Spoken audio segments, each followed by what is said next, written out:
مسلم سائنسدانوں کا جو حشر مسلمانوں کے ہاتھوں ہوا وہ عوام کو نہیں بتایا جاتا۔ آج بڑے فخر سے کہا جاتا ہے کہ وہ ہمارے مسلم سائنسدان تھے، اگرچہ علم کا کوئی مذہب نہیں ہوتا۔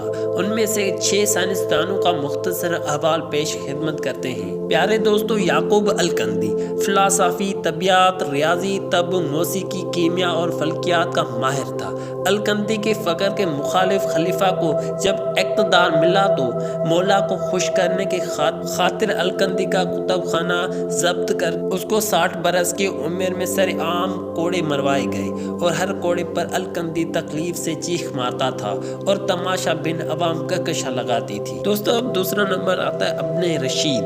یورپ کے نشست ثانی میں کلیدی کردار ادا کرنے والے اندلس کے مشہور عالم ابن رشید کو بے دین قرار دے کر اور اس کی کتاب نظر آتش کر دی گئی۔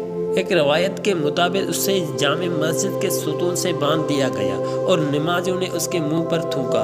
اس عظیم عالم نے زندگی کے آخری دن ذلت اور غمنامی کی حالت میں بسر کیے۔ تیسرا نمبر آتا ہے ابن سینا۔ ابن سینا جدید طب کے بانی ابن سینا کو بھی گمراہی کا مرتکب اور مرتد قرار دے دیا گیا۔ مختلف حکمران اس کے تعاقب میں رہے اور وہ جان بچا کر چھپتا پھرتا رہا۔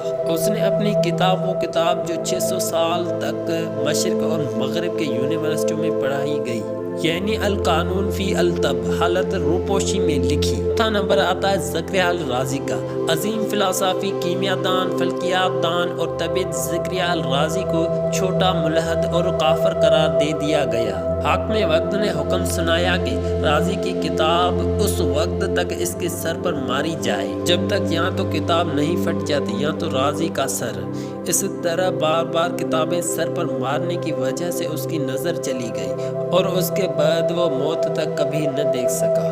میرے پیارے دوستو، 5واں نمبر آتا ہے جابر بن حیان، جسے مغربی دنیا انہیں جدید کیمیا کا فادر کہتی ہے، جس نے کیمیا، طب، فلسفہ اور فلکیات پر کام کیا، جس کی کتاب الکیمیا اور کتاب السابعین صرف مغربی لائبریریوں میں ملتی ہے۔ جابر بن حیان کا انتقامی سلوک۔ حکومت وقت کو جابر کی بڑھتی ہوئی شہرت کھٹکنے لگی۔ جابر کا خراسان میں رہنا مشکل ہو گیا اور اس کی والدہ کو کوڑے مار مار کر شہید کر دیا گیا۔ جابر اپنی کتابوں اور لیبارٹری کا مختصر سامان سمیٹ کر عراق کے شہر بصرہ میں چلا گیا۔ بصرہ کے لوگ جابر کے علم کے گروادہ ہو گئے۔ حاکم بصرہ کو بھی اس کی شہرت برداشت نہ ہوئی۔ حاکم کے دربار جابر کی بڑھتی ہوئی عالمی شہرت اور مسلکی اختلافات کو حکومت کے لیے خطرہ سمجھنے لگے۔ ایک دن جابر کو الزام کی زد میں لا کر قاضی بصرہ کے سامنے پیش کیا گیا۔ قاضی نے حکم کے ایمان پر جابر کو سزائے موت سنا دی، اور یوں جس جابر بن حیان کو آج مغربی بابائے کیمیا، فادر آف کیمسٹری کہتی ہے، اس کی کیمیا گری علم اور سائنسی ایجاد کو اس کے اپنے ہم مذہبیوں نے جادوگر، غضب اور کفر قرار دے دیا گیا۔ پیارے دوستو، 6واں نمبر آتا ہے ڈاکٹر عبدالسلام۔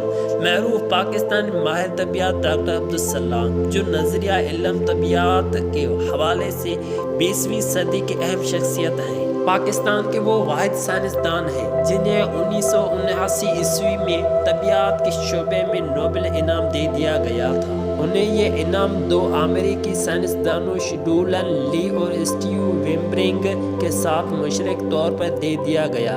حکومت پاکستان نے انہیں صدارتی تمغینہ برائے حسن کارکردگی، ستارہ امتیاز اور نشان امتیاز کے اعزاز سے اور عظیم نشان عطا کیے تھے۔ 22 ممالک نے اپنے اعلیٰ اعزاز سے بھی نوازا۔ ڈاکٹر عبدالسلام کو 36 ممالک نے ڈاکٹریٹ کی ڈگریاں بھی دی تھیں۔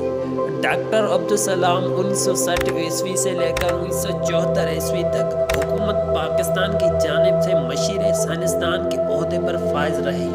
ڈاکٹر صاحب پاکستان میں سائنسدان کی بنیاد رکھنے والے خاص شخصیات میں سے ہیں، لیکن ان کی 1974 عیسوی میں عقیدت کی بنیاد پر مسلم آئیڈینٹی چھینی گئی۔